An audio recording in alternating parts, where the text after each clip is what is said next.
Assalamualaikum warahmatullahi wabarakatuh. Salam sejahtera bagi kita semua. Om Swastiastu, Namo Buddhaya, salam kebajikan.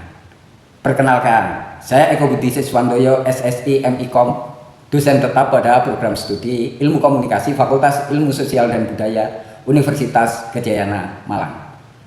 Video ini merupakan bagian dari pernyataan diri dosen dalam unjuk kerja Tridharma Perguruan Tinggi atau PDD UKT PT untuk sertifikasi dosen tahun 2026, khususnya pada aspek pengajaran.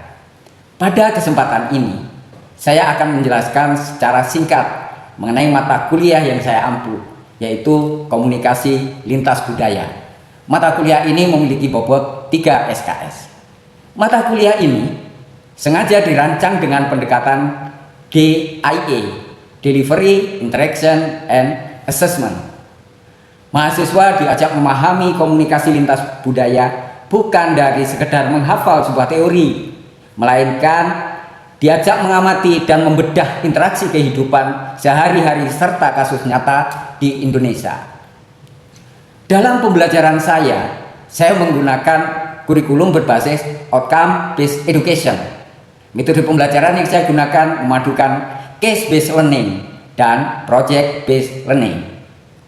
Luaran yang diharapkan dari mata kuliah ini adalah mahasiswa diwajibkan menghasilkan laporan analisis kasus konflik komunikasi lintas budaya nyata di Indonesia, serta merancang dokumen kreatif berupa pedoman etiket komunikasi digital untuk kolaborasi tim global.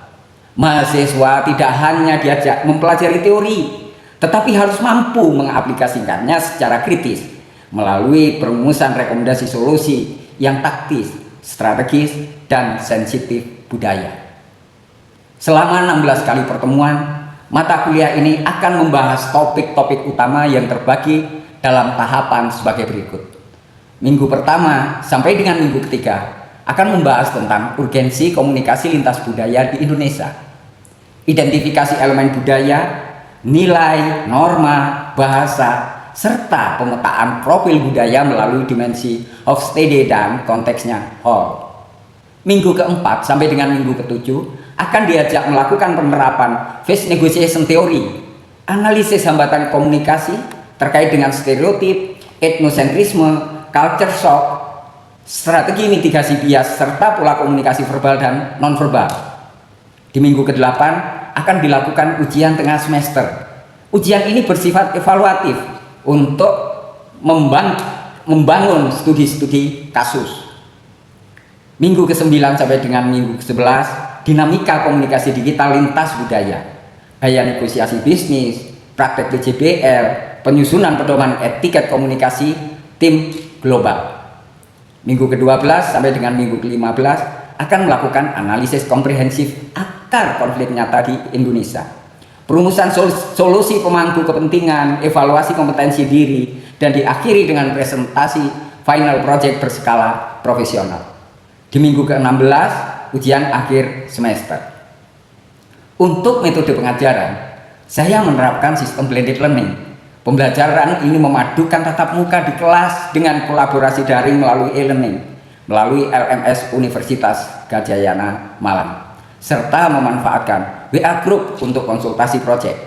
Pendekatan interaksi dilakukan secara student center learning melalui simulasi, role play, dan bedah kasus kritis.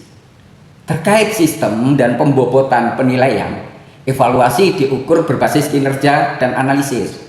Bobot penilaian terdiri dari partisipasi dan keaktifan kelas sebesar 10%, rangkaian tugas individu dan kelompok termasuk jurnal reflektif sebesar 40%, final project, laporan dan presentasi sebesar 20%, UTS 15%, serta ujian akhir semester 15%.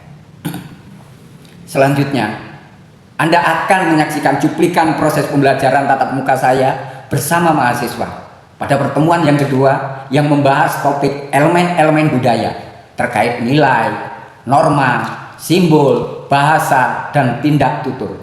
Pada sesi ini, mahasiswa mempraktekkan case blended learning dengan membedah narasi pengalaman mahasiswa pendatang dari luar Malang. Mereka berlatih mengidentifikasi langsung elemen-elemen budaya dari interaksi nyata tersebut sebagai fondasi krusial untuk memahami akar miskomunikasi antar budaya. Semoga cuplikan ini dapat memberikan gambaran yang nyata mengenai pendekatan pedagogis yang saya terapkan. Selamat menyaksikan. Selamat siang. Assalamualaikum warahmatullahi wabarakatuh. Waalaikumsalam warahmatullahi wabarakatuh. Salam sejahtera untuk kita semua. Salam. Dan hari ini kita akan membincangkan di pertemuan kedua mata kuliah komunikasi lintas budaya ini. Kalau minggu lalu kita berbicara tentang banyak hal yang terkait definisi komunikasi lintas budaya dan sebagainya. Hari ini kita akan berbicara nilai, norma, simbol, bahasa, dan tindak tutur. Tindak tutur itu bahasa apa yang biasanya orang-orang bahasa menyebut dengan speech act. Nah, di beberapa bagian ini pernah nggak teman-teman mengalami satu hal ketika ngobrol dengan orang lain tiba-tiba klik, tiba-tiba cocok, tiba-tiba nyambung saja? Pernah kan? Tapi pernah nggak satu saat ketika ngobrol dengan orang tiba-tiba salah tingkah atau istilahnya alasan untuk tidak ngobrol dengan mereka? Pernah nggak? Pernah. Oke, nah kenapa interaksi individu itu kadang-kadang kita cocok, kadang-kadang kita tidak? Nah ini kan persoalan-persoalan yang terkait apa? Terkait dengan nilai, terkait dengan norma, terkait dengan aturan-aturan yang ada. Makanya hari ini kita berbicara nilai, norma, apalagi bahasa dan tindak tutur. Kita akan coba kupas itu. Mungkin kita tidak mengupasnya secara keseluruhan, kita kupas singkat saja di berbagai bagian yang akan kita coba. Oke, kita akan mulai dari paparan singkat tentang tujuan pembelajaran kita. Nah, kalau minggu lalu di pertemuan sebelumnya apa yang kita bahas, apa yang kita bincangkan itu terkait kesalahpahaman budaya. Persoalan ini sebenarnya bukan hanya sekedar persoalan sisi belakang, tetapi itu mengait pada banyak hal. Makanya ada istilahnya orang misalnya cocok atau tidak dalam sisi budaya itu ada kesalahan budaya, ada fenomena interaksi sehari-hari yang tidak sesuai. Coba di sini kemudian ada yang ditanyakan. Pas. Oke, kalau pas kita lanjut. Bahwa mata kuliah ini di pertemuan kedua kita komunikasi lintas budaya ini ada satu capaian yang diinginkan. Setiap perjumpaan di pertemuan pertama kita sudah bilang bahwa ini harus ada capaiannya. Nah di sini diharapkan para mahasiswa yang telah melampaui perjumpaan tema per waktu per minggu itu diharapkan di sini paling tidak menguasai, paling tidak memahami 5 elemen terkait dengan budaya. 5 hal itulah yang akan kita bincangkan di sini, kita akan komunikasikan di sini, kita akan kupas di sini. Nanti di sesi akhir coba kita diskusikan. Oke, nah di sini ada yang tadi jenengan buat nilai. Apa sih nilai itu? Jangan nampak toh, nilai itu apa? Oh enggak apa-apa. Sifat. Nilai itu ada. Apa yang dianggap penting? Apa yang dianggap penting itu nilai. Terus yang kedua ada norma. Apa norma? Aturan. Oke, yang ketiga ada simbol. Simbol itu makna yang disepakati. Jadi banyak orang menyepakati itu ya karena kesepakatan. Artinya ketika ada begini itu kan kesepakatan sebenarnya. Ini bagian dari simbol. Nah, kesepakatan yang ada di balik bentuk itu. Satu contoh misalnya seperti ini bentuknya apa? Ini kan simbol. Nah, generasi Z, saya yakin tahu, Gen Z tahu itu semua. Yang ketiga bahasa. Ketika kita berbicara bahasa, sebenarnya cermin kita di bahasa itu. Bahasa ini menunjukkan bagaimana orang ini memiliki karakter dan sebagainya, itu kuncinya di bahasa. Yang kelima, kita berbicara tidak tutur. Tidak tutur itu adalah satu maksud di balik kata-kata. Satu maksud di balik kata-kata. Nanti di bagian akhir kita akan bincangkan tentang tidak tutur. Nah, apa nilai, apa value? Kan? Nilai ini bukan apa ya yang kita katakan misalnya A, B, C, bukan gitu. Tetapi nilai ini lebih pada tatanan yang misalnya hal-hal yang dianggap penting oleh satu kelompok masyarakat. Hal apa yang dianggap penting di masyarakat, itulah yang dianggap bahwa ini bernilai atau tidak itu ada pada ruang ini. Nah, nilai itu bukan sebenarnya satu hal yang bisa dijustifikasi semua lingkungan masyarakat sama. Berbicara nilai itu tidak ada berbicara benar salah. Jadi kalau orang ngomong ini bernilai atau tidak, ya tidak dalam kondisi atau konteks benar atau salah. Karena tidak ada kebenaran di tatanan nilai. Misalnya, contoh gotong royong, masih pernah tahu orang gotong royong, kerja bakti, kerja bersama. Bagi banyak orang, mungkin itu tidak mungkin. Bagi misalnya masyarakat urban gitu kan, masyarakat kota tidak penting gotong royong itu. Tetapi bagi masyarakat di kampung itu bernilai, sangat penting mementingkan kepentingan orang banyak, mendahulukan kepentingan orang banyak. Itu persoalan nilai. Nah, di waktu yang lain orang menganggap bahwa misalnya istirahat yang cukup itu akan berbanding lurus dengan apa yang dilakukan. Belum tentu juga. Orang istirahat cukup nanti akhirnya misalnya pekerjaannya lebih bagus. Tidak juga demikian, aktivitasnya menjadi lebih baik. Nah, ini tergantung siapa yang menyikapi. Kalau bagi teman-teman mungkin ngopi, begadang itu jauh lebih menarik daripada istirahat. Tapi bagi banyak orang yang lain mungkin tidak. Itu nilai, hal-hal yang dianggap penting dari satu kelompok masyarakat. Tidak ada benar, tidak ada salah. Kalau kita berbicara nilai. Hal yang lain kita berbicara norma. Norma itu bukan pacaran dengan Anda. Norma. Bukan. Norma itu aturan atau tatanan di masyarakat yang aturan tatanan di masyarakat ini hanya bentuknya kesepakatan, hanya disepakati bahwa norma itu tidak tertulis dimanapun. Tidak ada catatan yang berbeda dengan produk hukum yang bukan norma. Itu kan ada aturan, ada catatan. Kalau orang pasal ini hukumannya seperti ini. Tapi norma itu kesepakatan dari masyarakat, sehingga hukumnya ya hukum sosial yang ada di masyarakat. Sanksinya sanksi sosial. Nah, ini secara otomatis di kelompok masyarakat akan mengikuti ketika berbicara tentang norma. Misalnya budaya ngantri itu kan tidak ada catatannya. Paling ya orang membuat catatan ya gambar bebek, setelah itu antri dong dan sebagainya. Tidak ada. Misalnya kalau melanggar itu akan jadi masalah. Nah, setelah norma kita berbicara simbol. Satu yang memiliki makna lebih dari sekedar bentuk fisik. Contoh seperti ini tadi. Itu adalah simbol. Ketika kita berbicara simbol, makna ini disepakati oleh kelompok. Artinya jenengan mesti paham bahwa ini artinya apa? Ya, cinta, sayang atau apa?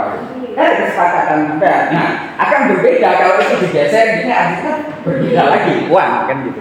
Itu simbol. Nah, ini termasuk jenengan menggunakan emoticon dan sebagainya. Nah, yang keempat itu bahasa. Bahasa itu bukan sekedar alat komunikasi. Tapi bahasa ini menunjukkan bagaimana orang itu berpikir. Cara orang itu berpikir ditunjukkan dari bahasa yang digunakan. Tidak jarang kita menjumpai orang yang misalnya pengalamannya banyak ngomong bahasa daerah, dicampur bahasa Indonesia, campur bahasa Inggris. Itu artinya mencerminkan dia punya pengalaman banyak di situ. Ini terkait bahasa yang berikutnya terkait speech act, tindak tutur. Tindak tutur itu maksud yang ada di balik kata-kata. Maksud yang sesungguhnya itu tersembunyi, makna sesungguhnya itu sering berbeda dengan makna umumnya. Satu contoh misalnya, kalau jenengan dalam kondisi lapar, tiba-tiba ada orang nawar, karena jenengan suka, Mbak, sudah, silakan, sudah, terima kasih. Itu termasuk tidak tutur. Gitu. Artinya apa makna yang itu di situ? Kita suka, kita tidak enak. Untuk menyampaikan semuanya apa? Oh iya Pak, kita makan. Enggak begitu. Ini terkait bagaimana komunikasi ini muncul tindak tutur. Kadang-kadang orang misalnya untuk menolak sesuatu, sebenarnya tidak ingin datang, tetapi ketika diajak pengingat nanti datang pulang ya, Insya Allah itu hari ini sudah bergeser secara makna. Kadang-kadang orang sudah menyikapi bahwa Insya Allah bukan satu hal yang memang itu perintah agama begitu, tapi kadang-kadang buat alasan saja, bukan dengan saya sih biasanya. Oke, nah yang terakhir, jangan coba yang bagian di bagian merah ini, coba jangan baca. Misalnya jangan membayangkan itu. Yang ini yang bagian merah. Misalnya jenengan sebagai seorang perantau bingung karena ini saja, jenengan katakan nanti saja. Meski telah sepakati pada hari yang sama situasi ini, sebenarnya normanya ada di mana, tindak tuturnya ada di mana. Oke, sudah dipahami itu. Oke, kalau sudah dipahami, kira-kira nilainya muncul di mana? Yang terkait nilai. Ketika mahasiswa perantau ini bingung gitu. Kalau normanya ya persepsi tentang waktu. Dan kalau nilai kira-kira apa? Ya, nanti saja itu nilainya apa? Yang bernilai value-nya. Penolakan secara halus. Itu nilai karena apa? Orang menolak secara halus. Karena sungkan. Yang lain ya, karena sungkan, karena nggak enak hati gitu. Terus malu, terus dia juga sedang tidak ada waktu. Nilai normanya dari mana? Gak apa-apa, boleh. Iya, ada di mana? Normanya ada di persepsi waktu. Mungkin orang sudah tidak punya waktu. Iya loh, sudah jauh. Atau yang lain, misalnya norma, ada norma, ada simbolnya di mana simbolnya muncul. Itu orang punya pemahaman waktu itu berbeda. Ada yang ditanyakan. Saya bikin ada pertanyaan, satu atau dua pertanyaan. Setelah itu kita akhiri, kita masuk di pertemuan minggu depan dengan pembahasan yang berbeda, teman-teman. Gitu. Yang dari yang saya jelaskan. Boleh tanya apapun terkait ini. Boleh.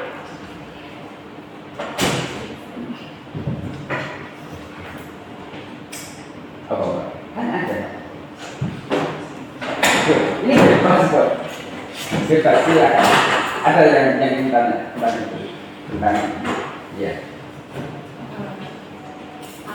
Kira-kira dari materi komunikasi lintas budaya ini elemen norma, nilai, tindak tutur, simbol itu kesambungannya apa dengan komunikasi lintas budaya? Ya, nah karena kita berbicara komunikasi lintas budaya itu berbeda dengan komunikasi antar budaya. Kalau berbicara antar, saya dengan semua itu berbeda budaya. Nah, dengan semua ini juga berbeda budaya. Paling tidak kan dengan dari keluarga yang berbeda. Iya kan? Dari gendernya juga berbeda. Ini laki, ini perempuan. Nah, konteks di komunikasi lintas budaya, kenapa kita berbicara norma dan sebagainya? ketika dunia itu sudah mengecil, dunia kita ini sedang mengkerut menjadi kecil karena teknologi digital, karena teknologi informasi hari ini. Kenapa dibutuhkan itu? Karena jenengan untuk berbicara dengan orang yang hari ini beda ruang, beda waktu itu bisa terjadi. Sehingga dengan untuk memahami lintas budaya, bukan sekedar bahasa. Tapi perbedaan-perbedaan yang muncul itu adalah misalnya perbedaan ya seperti tadi, cara makan, cara menolak, dan sebagainya. Sebelum saya mengakhiri, gitu kan, paling tidak untuk apa yang dengan tanyakan, itu ketika saya berjumpa dengan teman saya itu punya teman dari Timor Leste. Satu saat, ketika ada di meja makan, mereka makan bersama. Makan bersama sekeluarga. Tiba-tiba saya datang. Saya tiba-tiba dibelikan nasi bungkus di situ. Padahal di meja makan mereka itu ya ada daging dan sebagainya. Mereka makan bersama keluarganya. Saya diajak, Mas, ayo ikut makan. Bayangkan seandainya kita tidak memahami itu secara budaya, saya pulang. Tapi persoalannya tidak demikian. Karena mereka tahu saya Muslim. Mohon maaf, kalau saya Katolik. Karena ada menu yang ekstrim dan saya tidak boleh makan di situ. Sehingga cara menghormatinya seperti itu. Tetapi dia tidak pernah mendeskripsikan bahwa Mas tak berikan nasi ini karena yang ini Mas Eko nggak boleh kan? Tidak gitu. Hal yang lain terkait tindak tutur, terkait apa yang muncul dan yang tidak. Saya itu pernah dikasih uang. Satu saat saya mengerjakan satu pekerjaan dengan teman saya ini dikasih uang. Tiba-tiba teman saya bilang ke saya, Mas, kalau bensin ya, kira-kira dengan gimana? Kalau ada ngomong ngasih uang terus, Mbak, Mas, ditaruh bensin ya. Kira-kira uang itu gimana? Dengan apakah? Bisa jadi orang yang tidak memahami ini akan ditaruh benar di bensin, padahal maksudnya tidak demikian. Maksudnya ini tak kasih uang buat beli bensin. Nah, itu ketika jenengan tanyakan pentingnya apa belajar komunikasi lintas budaya. Karena hari ini dunia sudah menjadi kecil, teknologi informasi ada di mana-mana. Jenengan bisa berkomunikasi dengan siapapun di luar sana. Oke, cukup. Oke, ada pertanyaan? Tadi saya mengambil poin penting dari Pak Eko. Tadi Pak Eko mengatakan bahwa untuk di poin yang tentang